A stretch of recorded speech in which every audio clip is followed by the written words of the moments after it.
Hello everyone, welcome to session 4 of IS Baba's Rapid Revision series for UPSC Prelims 2021. I am Preetham Reddy and in this session I will be dealing with 10 high probable topics from geography and current affairs which are important for UPSC Prelims examination 2021. So in today's session we will be dealing with vanadium. So vanadium, it is a very strategic metal which was in news. Second, plate tectonics theory, that is basics. And third, volcanoes and different types. So these two topics are from static geomorphology chapter. And then we will be dealing with again current affairs topics, that is India and Arctic Council, NISAR, that is NASA ISRO, synthetic aperture radar satellite mission, and Indian Arctic program. So we will be dealing with both India and Arctic and India and Antarctic. And then National Center for Polar and Ocean Research, and two important projects, MADICE and SONIC project. So one is between India and Norway, SONIC project is between India and Japan, and this particular topic is very important, Integrated Ocean Initiative. I'm expecting question this year from this particular topic, that is Integrated Ocean Initiative, and finally Deep Ocean Mission. So these are today's topic for this session. So first topic, vanadium. So this vanadium, why we have to study this topic?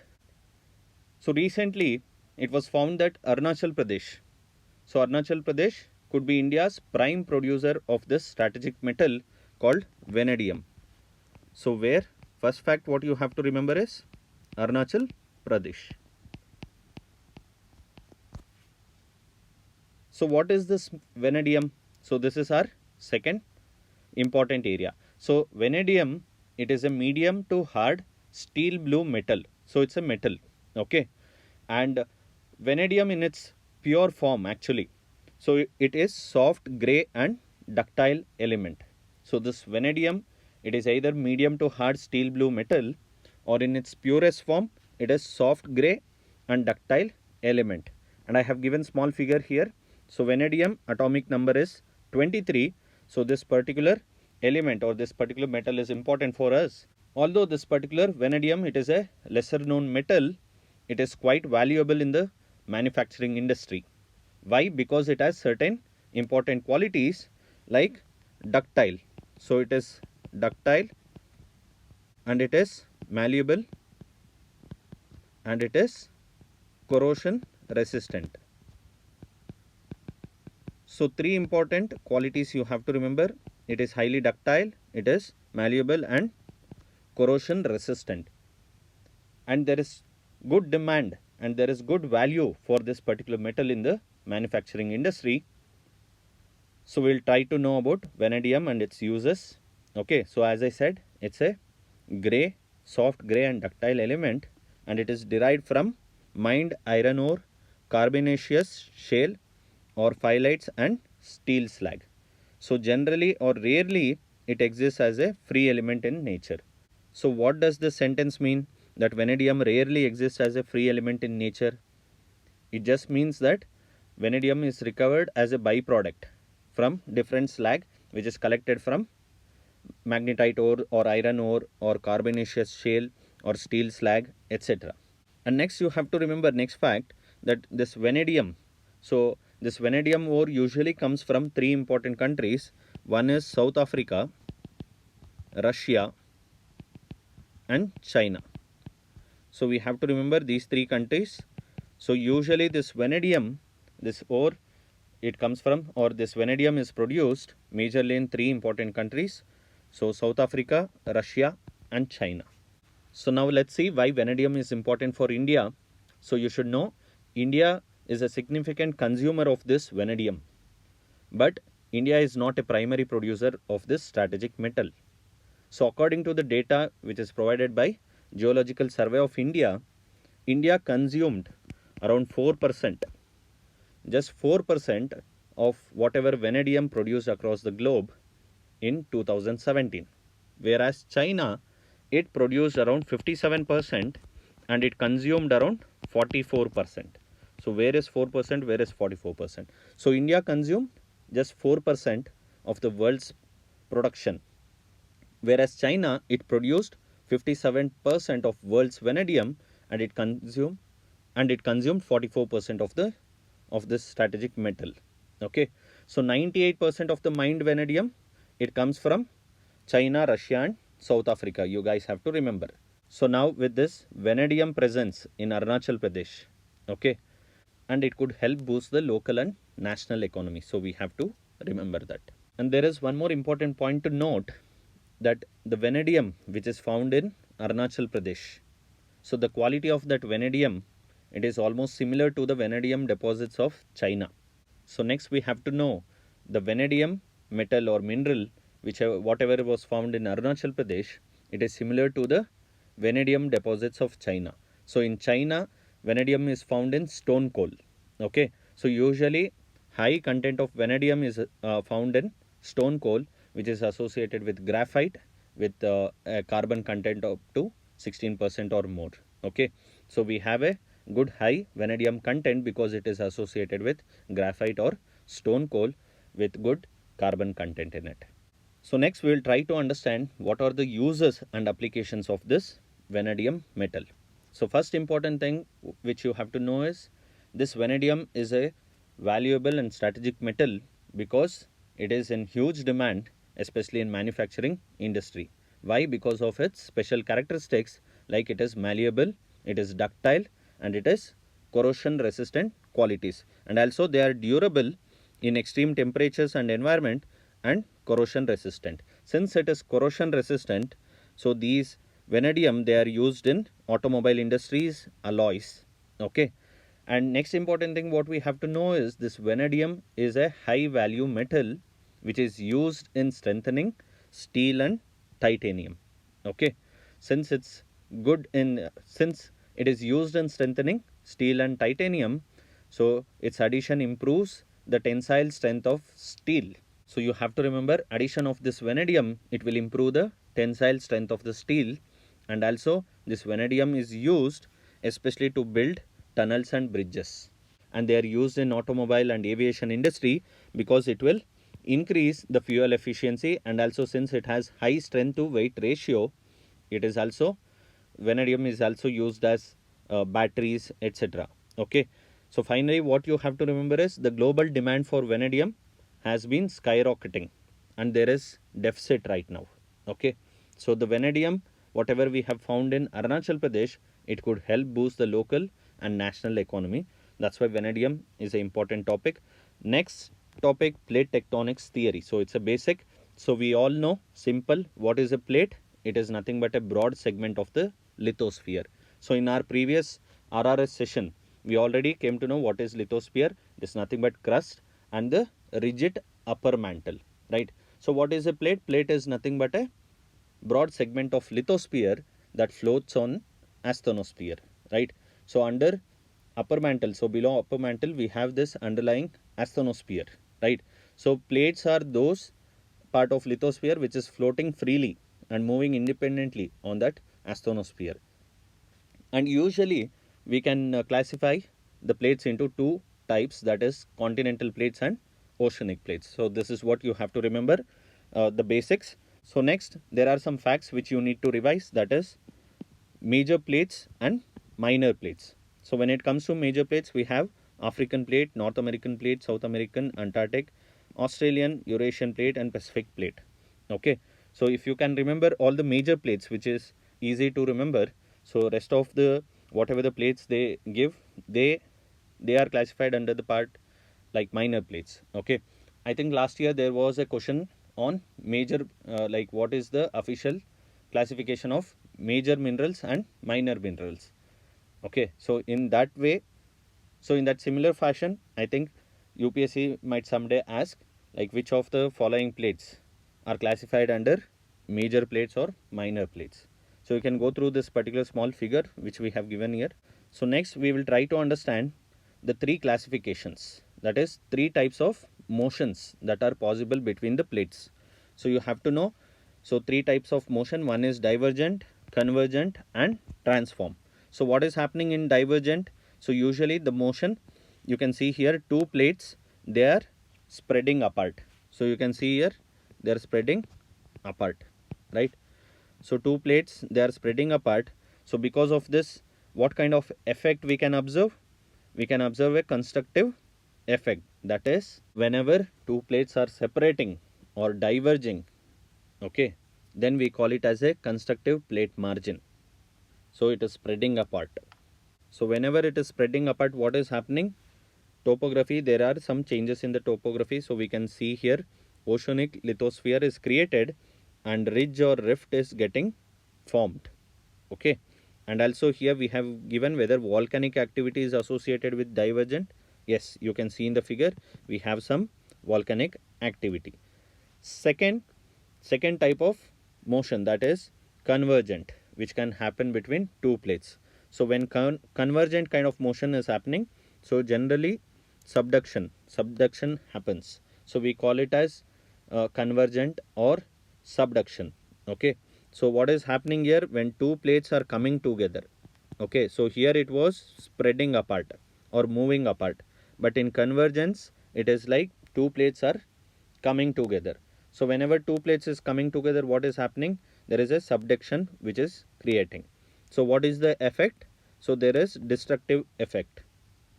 So what is this destructive effect? So oceanic lithosphere gets destroyed. And third important thing, that is transform. So transform or conservative plate margin, this is what we call. So under transform, usually two plates slides. Okay, so there is a lateral sliding, and we can see what type of effect, conservative effect, that is there is neither the lithosphere neither gets created or destroyed. So this is what you have to remember. And usually there is no major effect in transformation or transform type of motion. And when it comes to convergent type of motion, usually trenches are created and also volcanic activity takes place. So generally we can see volcanic activities take place in divergent or convergent, and it doesn't happen in transform, but earthquake can. So we can experience earthquakes within the crust in the transform type of motion. Okay, so this is what you have to remember. So I have clubbed all important points under the table, so you can see here.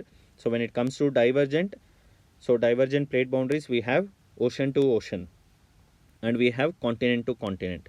So what happens when there is ocean plate which is diverging, that is which is separating from each other or which is moving apart?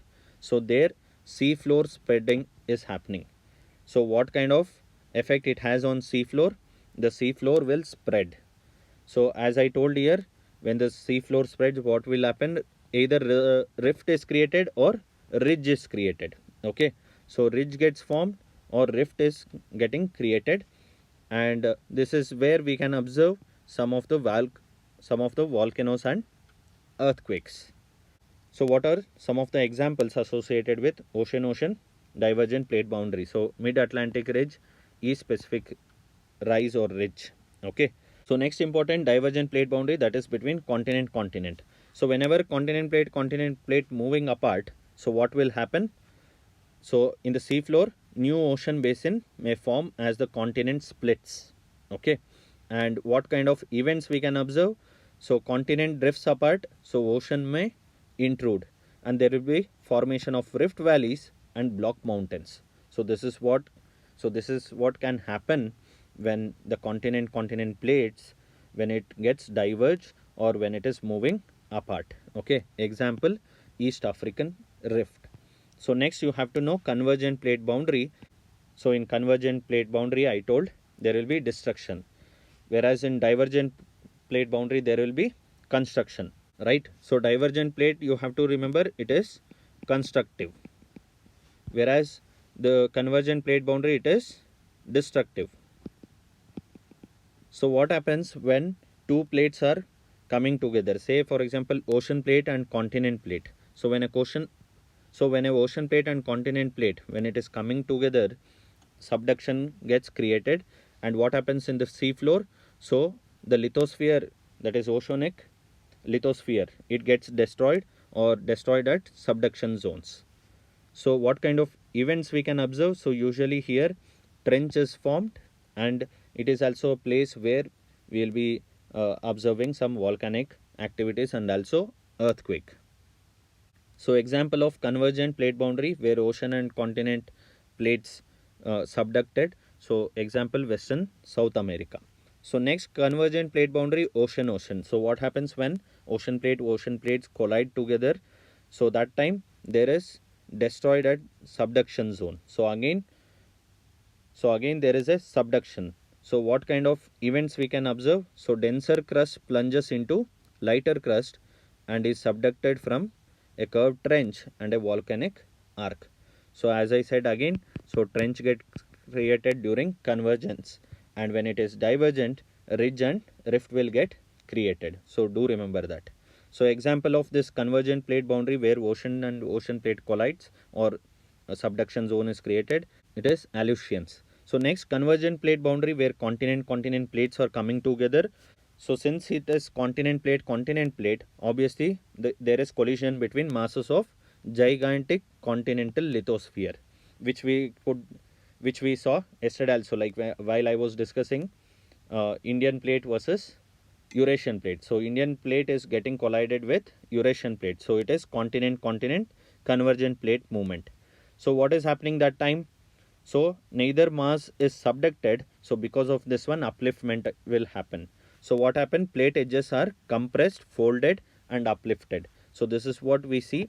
So the creation of Himalayas and Alps, they are due to convergent plate boundaries, and when continent plates collided with each other, okay, and there is no subduction, rather there is upliftment, and this is like plate edges, they experience some kind of compression, folding and upliftment.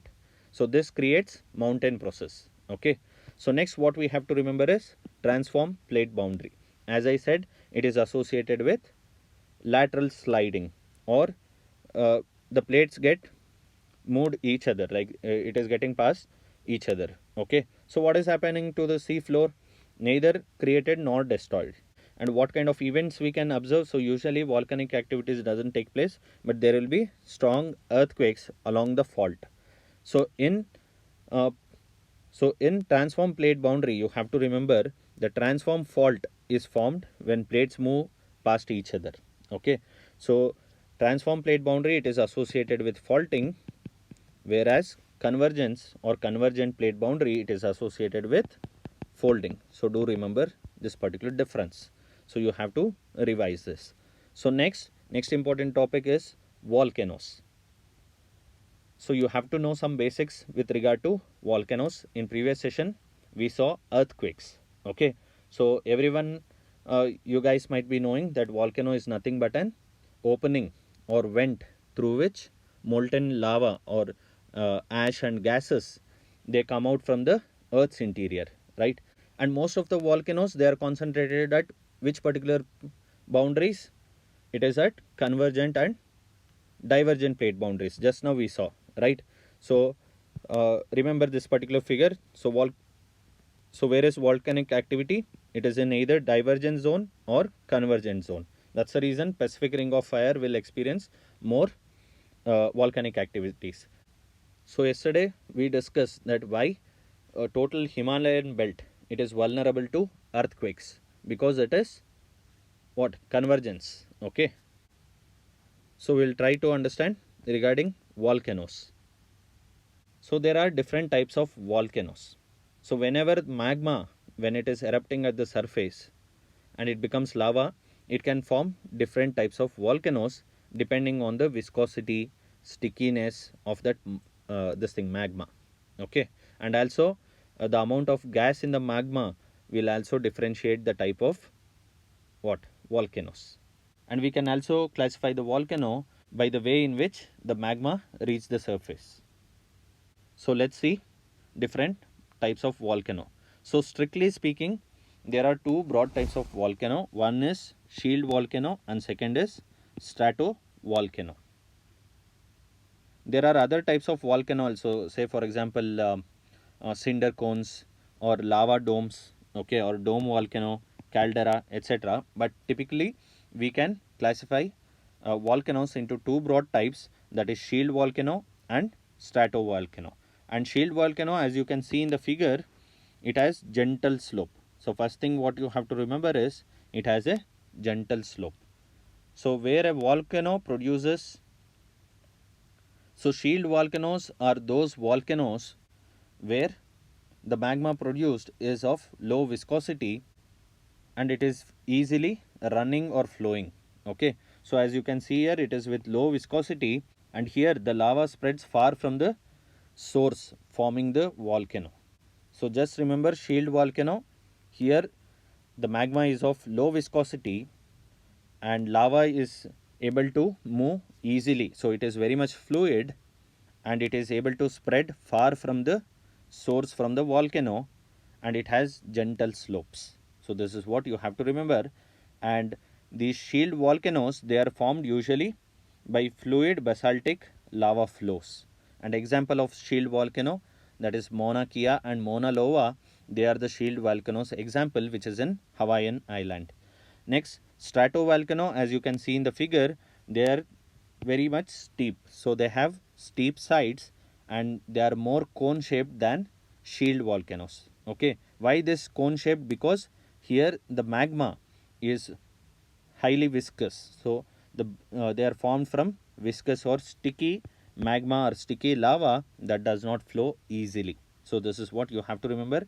And stratovolcanoes, they are more likely to produce explosive eruptions. So they can simply ask which type of volcano produce explosive eruptions. Okay, so these stratovolcanoes, they are more likely to produce explosive eruptions because the major reason is the gas which is building up in the viscous magma. So you have to remember, it has relatively steep sides and it is cone shaped and it is highly viscous and sticky lava. Okay, and it is associated with like explosion. So there is it produces explosive eruptions. So this is what you guys have to remember. So andesite, which is named after the Andes mountain. So usually this andesite is the most common rock type of stratovolcanoes.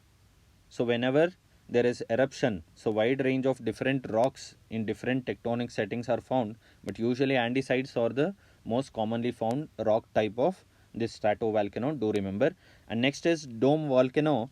So usually in lava dome volcano, what is happening, the viscous lava is not very fluid, so it cannot flow away from the vent easily. So instead it piles up on top of the vent, forming a large dome shaped mass of the material. So it's almost equivalent to stratovolcano itself.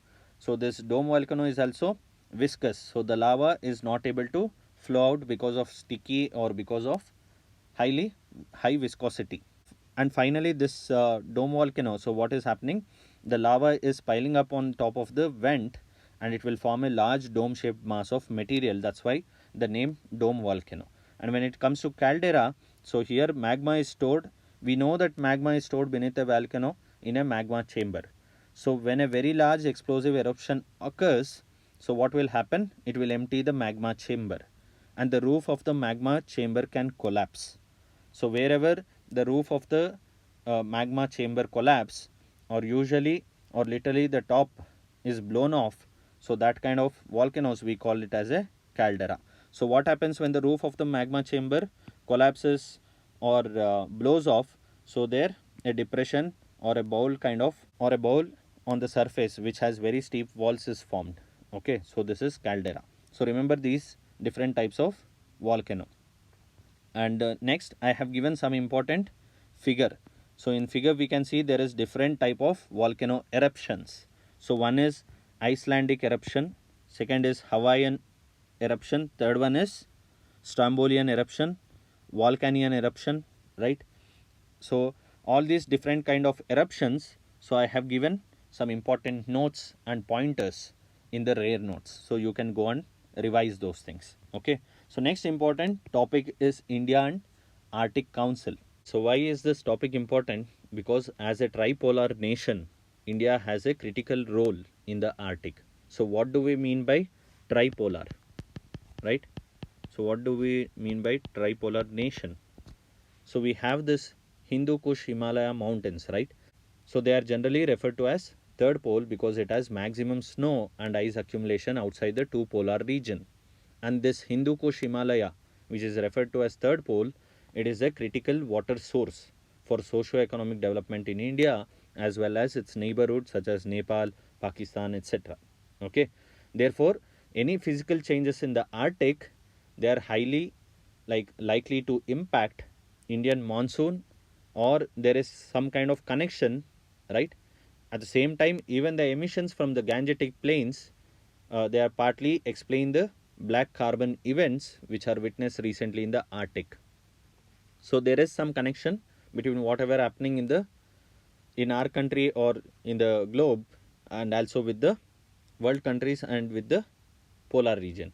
So there is some connectivity, and India is also concerned about this one, and India has to play a critical role or a crucial role in the Arctic region. So we'll try to understand some important timeline when it comes to India and Arctic. So it was in 2007 India started with expeditions to the Arctic Ocean. So you have to remember, and in 2008 there was opening of a research station called Himadri. So you have to remember Himadri. So this Himadri, it is situated in Svalbard, and this Svalbard is northernmost island in Norway. So do remember this one. So India opened its research station in Himadri, which is located at Svalbard, the northernmost island in the world belonging to Norway. And in 2013, India was granted observer status. So you have to know, India was granted observer status to the Arctic Council in 2013, along with other Asian countries such as China, Japan, Singapore, and South Korea. And since 2013, India enjoys observer status in this Arctic Council along with 12 other countries. So apart from these four Asian countries which we have mentioned here, that is China, Japan, Singapore, South Korea. So we also have France, Germany, UK, Italy, Switzerland, Poland, Spain, and Netherlands, right? So there are 12 observer countries associated with Arctic Council, and also it is important to know about Arctic Council. So we'll try to know about Arctic Council. So first point what we have to know about Arctic Council is it's a high level intergovernmental program. It's a high level intergovernmental forum, we can call it. So what does this forum do? So this forum was created so that they can promote some kind of cooperation, coordination, interaction between like-minded people. So why do we need cooperation, coordination, and interaction? Because we want sustainable development, we want environmental protection, especially in the Arctic region. That's the reason this Arctic Council was created. And as part of the Arctic Council, India contributes to the international deliberations to develop effective cooperation partnerships. So what India wants, we need a safe, stable, and secure Arctic, because I told you already that India is dependent on Arctic. Indian monsoon can vary if in case there is some physical change in the Arctic region. Okay, so there is mutual dependence. So India's engagement with the Arctic, it dates back to 2007 when it started its expedition. But one more important point what you have to know is India's engagement with Arctic, it started almost like from 1920s when it signed this thing Svalbard Treaty. Okay, so there was this Svalbard Treaty which happened in Paris, and India had signed this Svalbard Treaty during 1920s itself, but officially from 2007 India started with the expeditions to the Arctic Ocean. Okay, this is what we have to remember. So currently India has a permanent, so finally you have to know, India has permanent research station in Arctic called Himadri, and it is at Svalbard. Okay, and recently in news, so why this Arctic Council and India and Arctic was in news? Because India is planning to deploy open ocean mooring in the Arctic for long-term monitoring of upper ocean variables and also marine meteorological parameters. So why India and Arctic Council is in news? Because India has shared its plans to contribute to the observing systems in the Arctic. So it wants to observe Arctic both in situ and by remote sensing.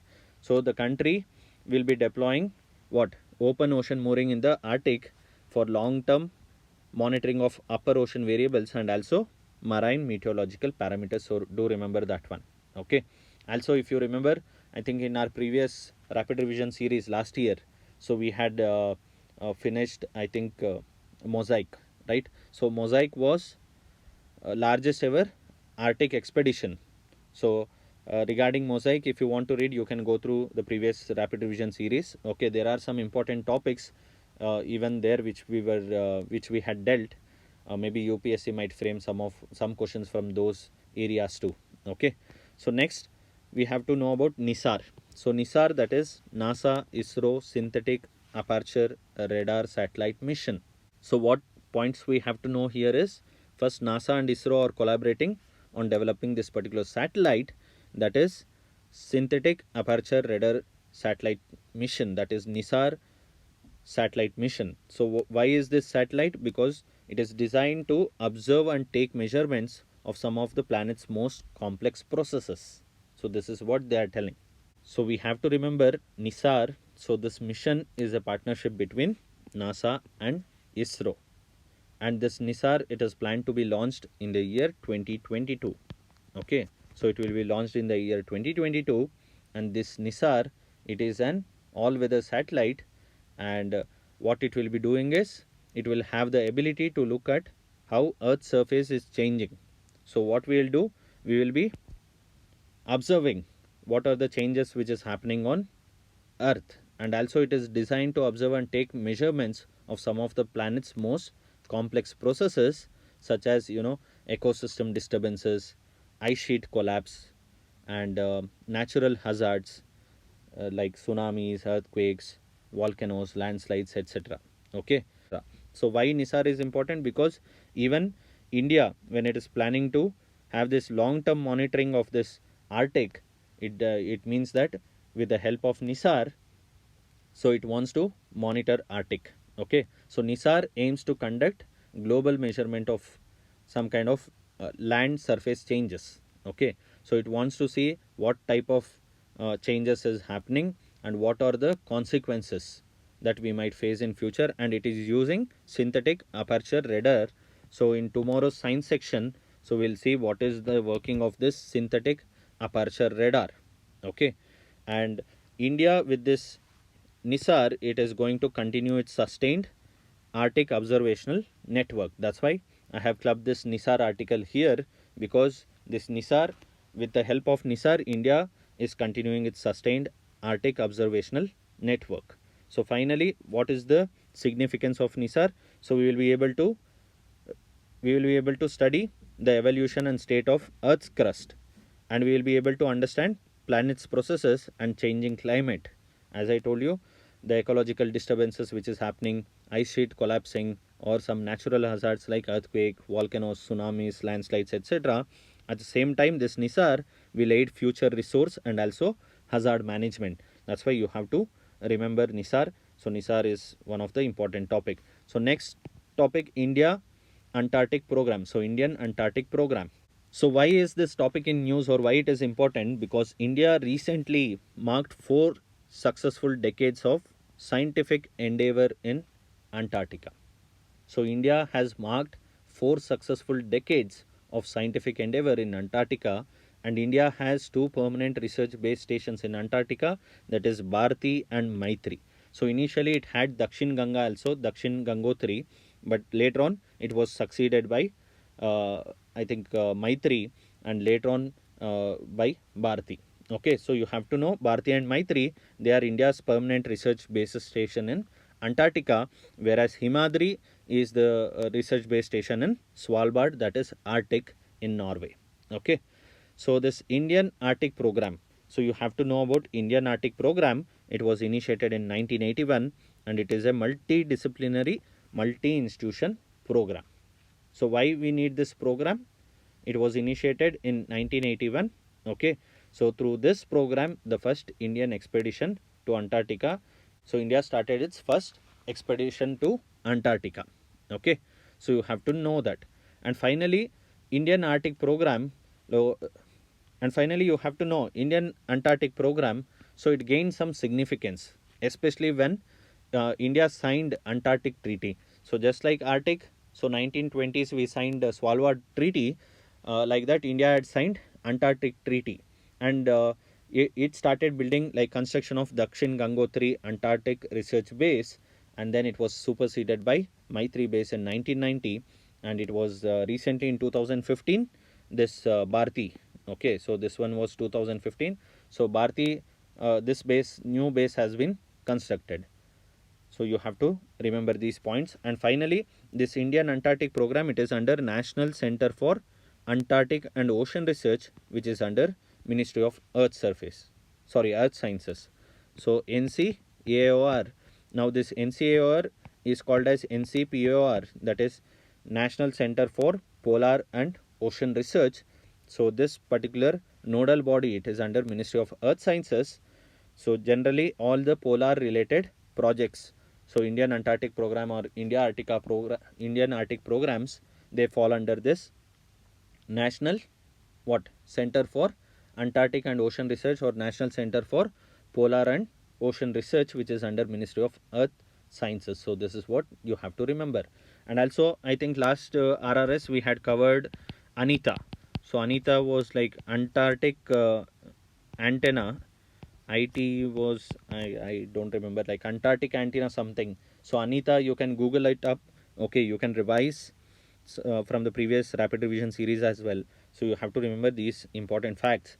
Next, we will try to understand the functioning of National Center for Polar and Ocean Research. So this is the research and development institution, and it was established in 1998 under Ministry of Earth Sciences, and previously it was known as National Center for Antarctic and Ocean Research, which I already explained. Okay, so this National Center for Polar and Ocean Research, it is the nodal agency for coordinating and implementing India's Antarctic program and also Arctic. So this NCPOR, it conducts research in the polar and Antarctic Ocean, and this NCPOR, it maintains India's permanent stations in Antarctica. So we know that which are the permanent stations in Antarctica.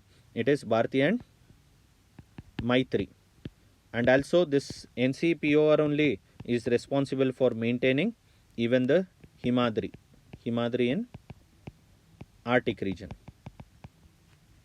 So do search these locations in your atlas. Okay, also do the mapping of Arctic as well as Antarctic.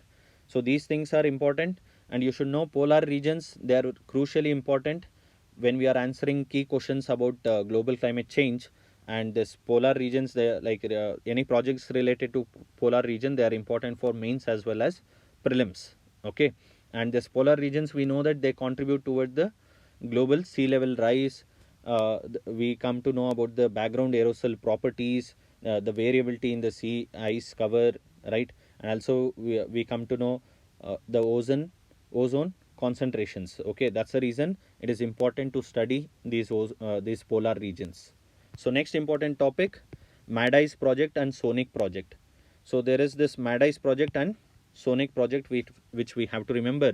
So MADICE project, it deals with collaboration between India and Norway, whereas SONIC project, it deals with India and Japan, and both the projects are associated with Antarctic research. This is what we have to remember. Simple question they can ask, MADICE project and SONIC project, which is often in news, is associated with Arctic research or Antarctic something. So you have to select Antarctic research, whereas MADICE project, it is associated with India and Norway, and SONIC project, it is associated with India and Japan. So we know that the Maitri station, which is stationed in where? Antarctic. Okay, so even that Maitri station, it was with the collaboration of India and Norway. Okay, so when they collaborated with that campaign, they started this MADICE, and this MADICE, it ran till 2015 to 2019 or 20. Okay, and now this SONIC will start from 2019 onwards. So this MADICE and SONIC, you people can remember. So next important topic is Indo-Norway Integrated Ocean Initiative. So this Integrated Ocean Initiative, very important for this year. Okay, so this Integrated Ocean Initiative, it is collaboration between India and Norway in the area of marine spatial planning in the oceanic space. So you guys have to remember this, that the India and Norway, they both have agreed to jointly work in the area of marine spatial planning in the oceanic space, and this one will run for next 5 years. So you have to know.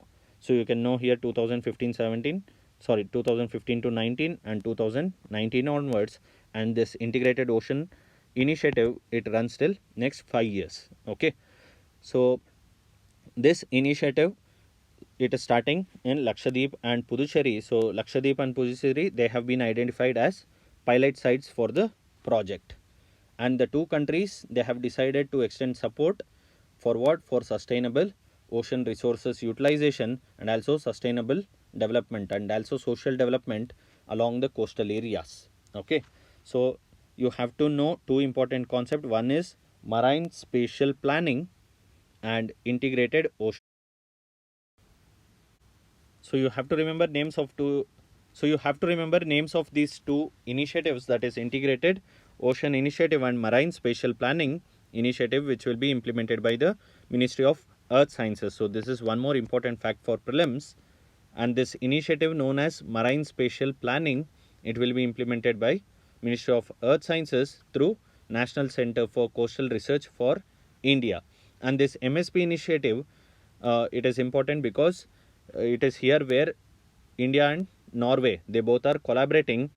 So next important point what we have to note is World Bank and UNEP, that is United Nations Environment Program, they both have expressed interest in supporting Ministry of Earth Sciences in conducting MSP, that is marine spatial planning. So this topic is very important because one, the support which is provided by World Bank and UNEP and also India and Norway collaboration, and at the same time we know that Government of India's vision of New India by 2030. So we know that the Government of India's vision of New India by 2030, it highlights blue economy as one of the 10 core dimensions of growth. Okay, so this integrated ocean initiative and this marine spatial planning initiative, they are very crucial part of this blue economy. So MSP is globally identified as a tool for sustainable and integrated ocean management. Okay, and it is part of blue economy and also it is being developed by Ministry of Earth Sciences. So this is what you have to remember. You can also remember SDG, that is Sustainable Development Goal number 14. So goal number 14, it seeks with sustainable what? Use of oceans, marine resources, ocean, seas and marine resources. So you have to know SDG 14 talks about protection and sustainable use of ocean, marine and sea resources. Okay, so these are the things, some of the important facts which you have to remember for prelims. So next, today's final topic, that is deep ocean mission. So this deep ocean mission, it is still in proposal stage and it is proposed multi-ministerial multidisciplinary program. So you have to know this deep ocean mission, again it is also, it will play a vital part when it comes to blue economy and India's vision of 2030. So what does this deep ocean mission do? It provides focus on development of deep sea technology, exploration of deep sea mineral resources and biodiversity, and acquisition of a research vessel for exploration, deep sea observations and capacity buildings. So you have to know the major objectives proposed under this deep open mission. So it deals with development of deep sea technologies such as deep sea mining, right? Deep sea mining, underwater robotics, underwater vehicles, right? So development of ocean climate change advisory services, deep ocean survey and exploration and conservation of deep sea biodiversity and capacity building. So these are some of the things which we have to know. Again, for deep ocean mission, the nodal agency is Ministry of Earth Sciences. So you have to remember this. So Earth Science will be the nodal agency for implementing this particular program. And next you have to remember deep ocean mission is proposed to be a central sector scheme, as there is no separate allocation for states is envisaged till now. So it is proposed to be a central sector scheme, and under this deep ocean mission, so they will try to work on certain technology in order to harness or in order to harvest polymetallic nodules. So the major aim is to harvest polymetallic nodules, and how do they do it? By investing in deep sea technology by exploration of deep sea mineral resources and biodiversity, etc. Okay, so this deep ocean mission is also important. So finally, try to revise some of the important topics from the static section, that is geomorphology. So you have to know the difference between endogenic forces and exogenic forces, weathering, mass wasting, erosion and decomposition, folding and faulting, Horst and Graben. Okay, also I have given some forces responsible for geomorphic processes. Okay, so do revise all those things and do solve MCQs, and also try to write mains answers on the same topic. Okay, so do read rare notes also, and we will be meeting in the next session soon. Thank you. You can connect with IS Baba either through hotline Ask Baba or phone a friend. So details is provided at the end of the video.